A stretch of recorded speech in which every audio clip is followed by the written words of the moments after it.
আপনি আগে চারপাশ চিনতে শেখেন, পরিবার দেখেন, আপনার ব্যক্তি জীবনটা দেখেন, ধর্ম দেখেন, অর্থনীতি রাজনীতি দেখেন। কোন চোখ দিয়ে দেখবেন? কোরআন এবং হাদিসের চোখ দিয়ে দেখেন।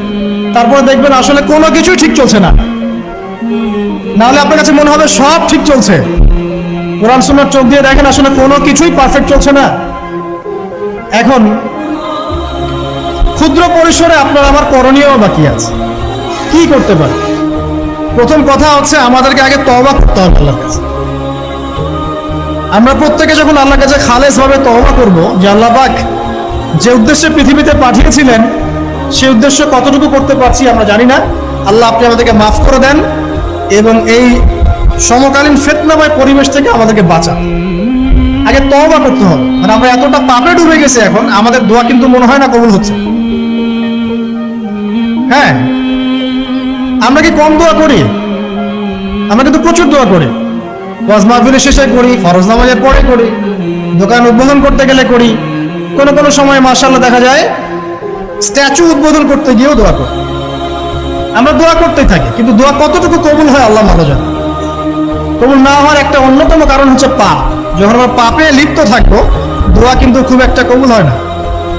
ইল্লা মাশাআল্লাহ, আল্লাহ পাক চাইলে করতে পারেন, কিন্তু পাপে নিমজ্জিত থাকা অবস্থায় আল্লাহ পাক রাগান্বিত থাকেন। যতক্ষণ তওবা করছে ততক্ষণ দোয়া কবুল হচ্ছে। আগে তওবা করে ফিরে আসতে হয়। তারপর কি করতে পারি? আগে আমাদের ওই যে বললাম একটা কনস্ট্রাকটিভ লক্ষ্য থাকতে হবে যে আমরা কি চাচ্ছি। আসলে আমরা কি চাচ্ছি ভাই? দুনিয়াতে এসেছি, যে কয়দিন হায়াত আছে আল্লাহ পাকের হুকুম আহকাম পালন করব, মৃত্যুবরণ করব, জান্নাতে যেতে চাই। এই তো এই চাওয়াটা হচ্ছে এভারেজ মুসলিমদের চাওয়া। এভারেজ মুসলিম মানে নর্মাল যারা মুসলিম তারা সবাই এভাবেই চায়। এর বাইরে গিয়েও কিছু চাওয়া শিখতে হবে যে আমি একাই শুধু জান্নাতে গিয়ে বাঁচতে চাই না, বরং আমার পরিবার সমাজটাকে নিয়ে। এবং যাদের হাত দিয়ে সমাজ বিপ্লব ঘটেছে বা উম্মাহ ভালো কিছু পেয়েছে, তারা কখনো নিজের স্বার্থ নিয়ে পড়ে থাকে না। তো আমাদেরকে এভারেজ মুসলিম হলে চলবে না, একটু এক্সট্রাঅর্ডিনারি কিছু চিন্তা করতে হবে, লক্ষ্যটা স্থির করতে হবে আগে। 1 নাম্বার তওবা, 2 নাম্বার লক্ষ্য স্থির করা, 3 নাম্বার নিজের জীবনের মূল্য বোঝা। আল্লাহ পাক যে আমাদেরকে 60, 70, 100 বছর হায়াত দিয়েছেন, এর মূল্যটা তো বুঝতে হবে।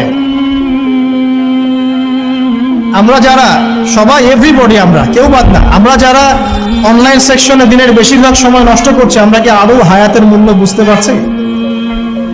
আমরা যারা চায়ের দোকানে বসে আড্ডা পিটাচ্ছি, বন্ধুদের সাথে গল্প করছি, হয়তো গেমস আর স্পোর্টস এবং ইউটিউবিং, ফেসবুকিং বলেন, টিকটকে আমরা সময় নষ্ট করছি, আমরা কি আদৌ আমাদের হায়াতের মূল্য বুঝতে শিখেছি?